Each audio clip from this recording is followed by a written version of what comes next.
Learning how to manage consequences is absolutely vital to any skill acquisition. You actually stunt people's growth by trying to give them the perfect way to have the fewest consequences during their development, during their journey. And the reason for that is largely because basically we still have caveman machinery trying to run 21st century programming. Um, it, it's just an unfortunate truth of reality. And we are so much better at building these algorithms, these heuristics, based on experience and based on, oh, I made a mistake, I don't want to do that again. Oh, that was a failure, I need to figure out how to overcome that. We are so much better at adapting based on that, provided that it's not catastrophic. We are so much better at doing that than just being fed the right way to do things. We actually deprive ourselves of that necessary problem-solving capacity and adaptational capacity when we try to remove consequences from the game. Now, consequence management doesn't mean just throw yourself to the lions. That's not particularly good. Again, we want to avoid catastrophe best we can, and as teachers, it is our job to kind of put a cutoff point where we see catastrophe being a major problem, right? We don't want to be blowing out people's ACLs and things like that. That's really problematic. But people need to know what failure and pain and stress and all of that feels like, because much like an immune system, you don't get better by never experiencing something. It's just not possible. And honestly, this extends into the rest of your life. You cannot run away from all consequences. You do have to manage them. You do have to carefully analyze things. It is absolutely important to not become paralyzed by the idea of consequences, but it is also important not to just run headlong into them. Don't be so eager.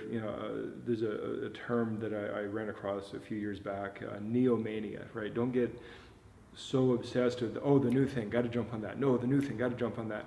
That's a problem as well, right? Because that's just jumping headlong into the deep end before you learn how to swim. That's not particularly useful, because that blindsides you to catastrophe. But on the other side, you can't hold yourself back. You can't catastrophize everything and become paralyzed by the fear of consequences either.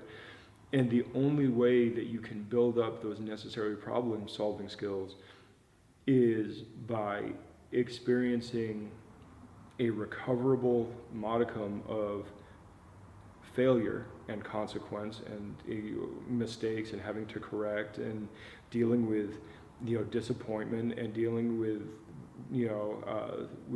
with not getting what you want. You have to deal with all of those things in order to build a robust system, or to use Taleb's phrase, an anti-fragile system that can actually adapt and grow from the actual process, the chaos of existence, the push and pull, the tug of war between different organizational and entropic forces. It's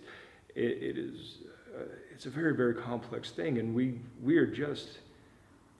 kind of dumb computers that aren't really fully capable of handling that. And the best thing that we've got built into our DNA is this kind of experienced-based algorithmic process, this heuristic process of learning how to deal with and overcome failures, learning how to manage the consequences of things, neither being quick to shut things down because we're afraid, nor quick to run into things because we're foolish.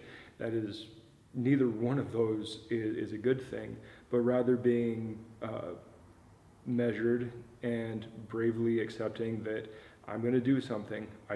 There's a big question mark. I don't know if it's going to work, but I am prepared to accept and deal with the consequences. And that is a major, major part of the growth and development of any skill, and honestly, just the growth and the development of being a human. So don't run from them, but don't run straight into them. find your way to manage consequences. And if you're a teacher, and this is really for the teachers, find ways to allow your students to kind of start playing in the chaos and experience failures, but be the guiding force that kind of holds them back from the catastrophe, right? We don't need to be blowing out people's ACLs. We don't need to be giving people concussions, but short of the catastrophe, let your students experience failure and build those problem-solving capabilities. This whole idea of, oh, you're not ready to do that yet because you're just going to have to, you're just going to make mistakes, and we're going to have to override those mistakes.